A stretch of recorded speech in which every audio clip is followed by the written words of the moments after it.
back, and in this section, we're going to be going over survey concepts, so the logic of how the survey works. Because again, remember, we're not selling a product, we're selling the concept behind the product. And remember, people buy in two ways. They buy logically, but they also buy emotionally. And you want to be able to cater to both of those sides of the business when you're sitting down with the client. And the only way to be able to do that is to understand both sides. So there are four main areas that we protect, assuming we have a couple with kids. That's going to be the most traditional example that you're going to see. So let's just use that for an example. Now, the way we go about these benefits, they're explained in a specific order based on urgency, based on how the client would need these benefits. So number one is final expenses. Why do we cover final expenses first? Well, because what is the first thing that the family has to take care of? God forbid someone passed away. Funeral expenses, it could be cemetery costs, the arrangements. All those things come first, and a funeral home needs those expenses taken care of at least 50% right up front. So we want to make sure that the client, the family, they're taking care of that right at the beginning. Number two, income protection. Why is income protection second?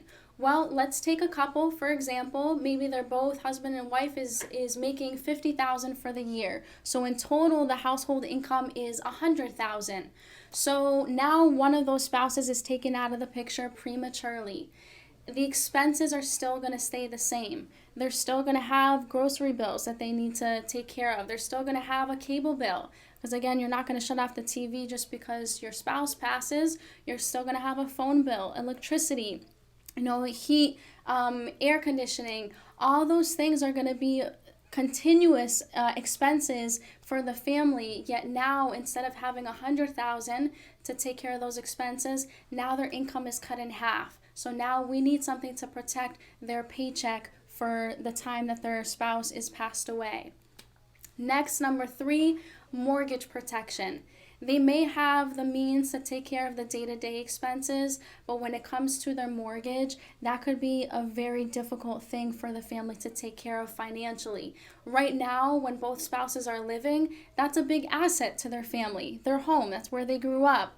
But now imagine a spouse is taken out of the picture, your paycheck is cut in half, and you may be able to keep up with the day-to-day, but your mortgage, now you don't have the means to take care of that. Now it's become a huge liability, and eventually the bank will take it over if the family can't afford to pay for it.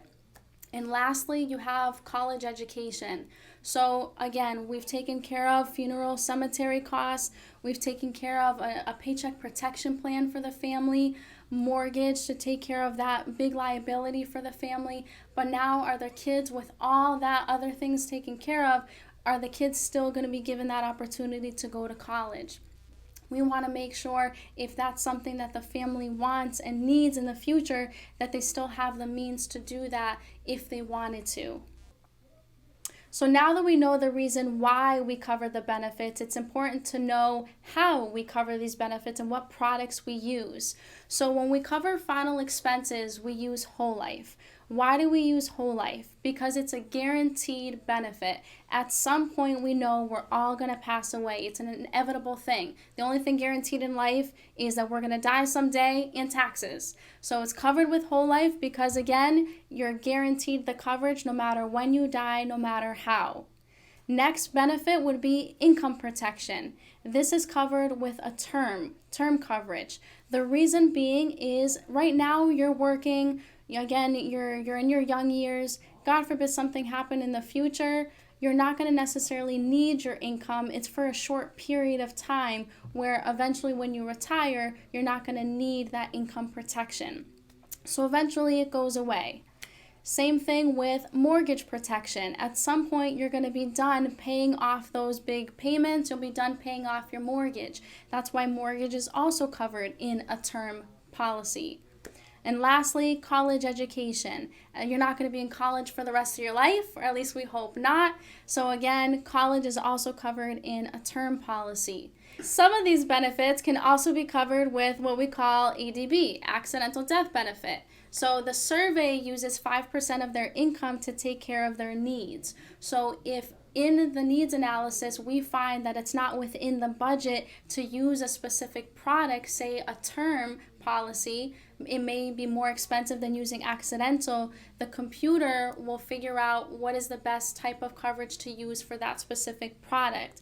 For example, mortgage or college education, even though it is a very important benefit to protect, this could also be something that would be paid out accidentally. If we think about a family when they're paying their mortgage, that's usually younger than the age of 50 years old. So if something were to happen to them between the time they get their coverage and before their retirement, it usually would be due to an accident. So that's why we have mortgage and college education covered with an accidental benefit as well as term. Now, in the survey uses 5% of the client's income to take care of their needs. Now, worst case scenario, it's not within the budget. We could cover mortgage and college education with what's called ADB, or accidental death benefit. Now, this would happen if the mortgage protection in college education was too expensive to cover with a term product. We would use accidental death benefit. It's a little bit more of an affordable option for the client, and worst case scenario, anything happened to the family unexpectedly, it would be the most likely option to take care of the family in this type of scenario. Now, when going through the needs analysis, there are two key intangibles to remember. Number one, confidence, and number two, competence. When you're going through the needs analysis, you need to be assertive. There can be no doubt in your mind, no doubt in the client's mind that you know exactly what you're doing. Remember, you're the professional in this situation. You're not going to go into a doctor's office and tell a heart surgeon how to do heart surgery if that's not your profession. You are a life insurance representative for our company. You went through the training, the licensing. You need to be very assertive when you're talking to these clients so they feel confident in their decision to buy this protection from you. So when in the needs analysis survey, if you do this correctly, you will make the sale in the needs analysis. It's important to remember you can't move forward to the final offer page if you and the client are in disagreement on the needs analysis page with what coverage that they do have and what coverage they don't have. So it's really important to emphasize this, to be assertive, to have no doubt in your mind, to be competent, to really know how the needs analysis works, the ins and outs about the logical side, the emotional side, so you can then explain that to the client and you're confident with your decision, and even more importantly, they're confident in you.